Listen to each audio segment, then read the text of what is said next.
So, Michael, that means that foreign companies are stealing from you your wealth, your minerals, paying with nothing, actually, with piece of paper. That's it. And this is what's been going on. And so the South African Reserve Bank is one of the Rothschild banking empire. It's the golden goose that keeps laying the golden eggs. So they've been protecting this for about 200 years already. And this is why the South African War in 1900 remains the most expensive war the British Empire has ever fought. Now, people don't know this. In 1898, when the British initiated the war in South Africa, they sent 470,000 troops. 500,000. To South Africa. It's more than... In that period? Yes. It's more soldiers than they're involved in the Gulf War. It is unbelievable. They had to secure that place for future purposes. And it remains one of the most incredible events, global conflicts in the last 200 years. It was war against? Against the Boer republics, against the two rogue Afrikaner presidents that had all the gold mines. And, against the tribes over there, actually. And it was often referred to as the Anglo-Boer War, but more recently it's called the South African War, because it wasn't just the British and the Boers, which are the farmers, that were fighting. There was also, the native populations that were involved.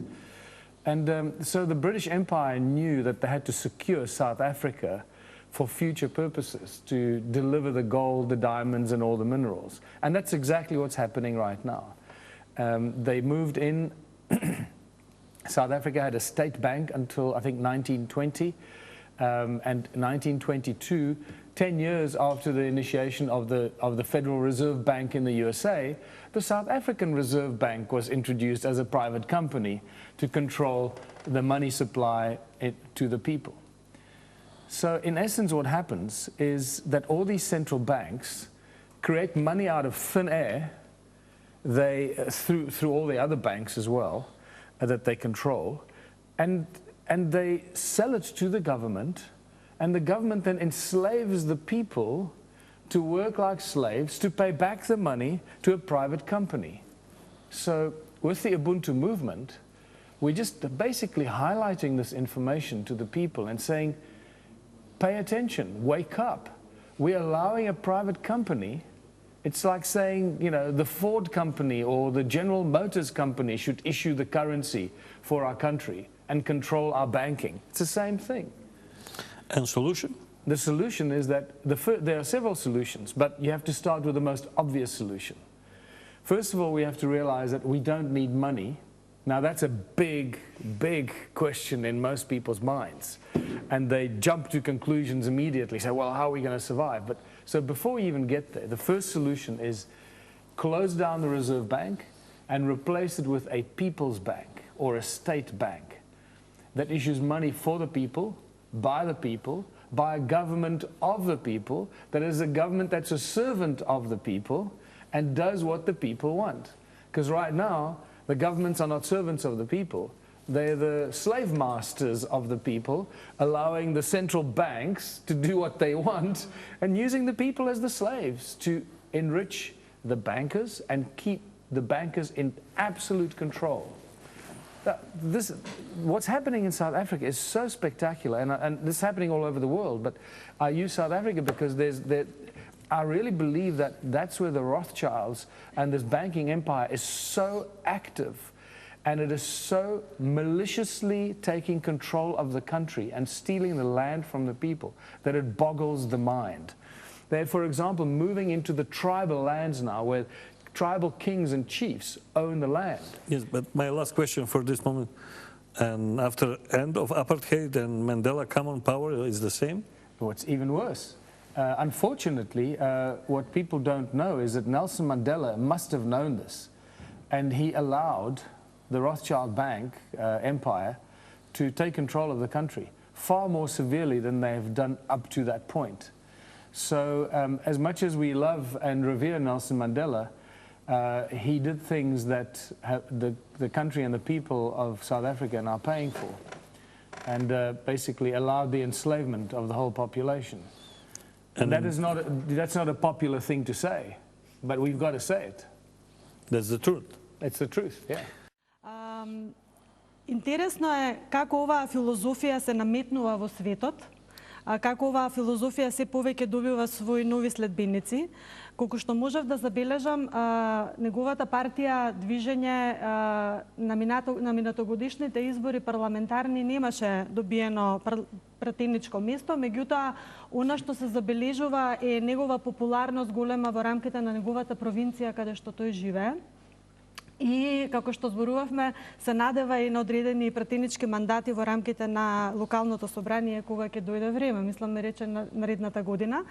Меѓутоа, она што може да се забележи е дека има масовност во привлекувањето односно во прифаќањето на оваа филозофија и во размислување на ист начин. Всушност, луѓето навистина почнуваат да се ослободуваат од стегите, односно од заложништвото, во кое што властите и, би рекла, глобалната банкарска елита сакаат да не стават.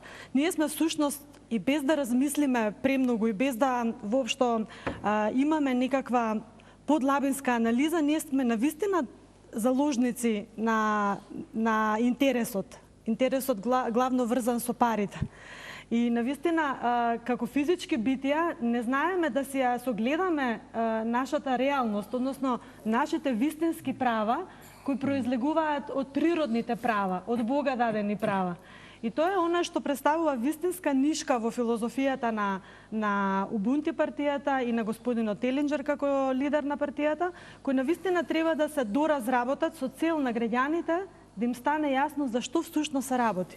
Бидејќи вие убаво кажавте дека се работи за ослободување од притисоците кои што ги имаат банките врз нас како граѓани, меѓутоа она што е друго многу значајно е тоа дека луѓето треба да се вратат кон оние морални вредности кон кои што, уствари, еден период живеевме со тие морални вредности. Вие велите, додека се мали децата, родителите ги учат како треба да бидат среќни, како треба да бидат добри луѓе, како треба да бидат воспитани, како треба да прават добрини на други, и потоа во еден момент на својата возраст престануваат да бидат тоа што треба да бидат. Од Бога дадено ние да бидеме добри, да бидеме исполнети со љубов и со среќа. Меѓутоа, за жал, некој во одреден момент од својот живот ни става крст и ние стануваме злобници, ние стануваме лоши луѓе. И сега, тука е многу интересно како тие лоши луѓе, во наводници сега, како тие лоши луѓе да ги натераме да се вратат повторно на природните вредности, на она што ни е во душата, на оние вистински духовни вредности, или да се вратиме на принципот на античката филозофија, дека ако не е среќен секој, не е среќен никој. И мислам дека во тоа лежи филозофијата на вашата партија. И тоа е уствари она што треба да се апострофира како значаен момент во работата на партијата. Убунту движењето, каде е све распространето во светот? Well, we have members and followers in over 200 countries. From the last inspection on the internet, there are about 75 countries that want to start up Ubuntu parties. I know that some of the political party. Political parties, yes, the way that we've started. So at the moment, South Africa, obviously, in the UK, United Kingdom, the Ubuntu party is running in the United Kingdom elections on the 7th of May. Now, I remember 7th of May was the South African elections in 2014. So it seems like the global elite like that date, 7th of May. And we'll see what happens in Canada next year, because the Ubuntu party will be running in Canada. And I think Canada is going to do very well, because we've done a lot of work in Canada. Last year we traveled right across Canada from coast to coast doing presentations on Ubuntu. So the Canadian Ubuntu representatives are very strong, very switched on, both French Canadians and English Canadians. And I think they're going to surprise a lot of people in Canada. And then the USA, obviously, that's a huge area for Ubuntu, with most of our supporters are actually in the United States. Generally, this is Western world. What is about other countries? We've got members in Russia, in Bosnia, Croatia, and I guess now in Macedonia. We will try to find. Yes. And what about Asia, Africa? Asia, India, we got lots of members in India, even in China, Hong Kong, Australia, Thailand, right across. If you go into the Ubuntu website, you will see where the little dots light up.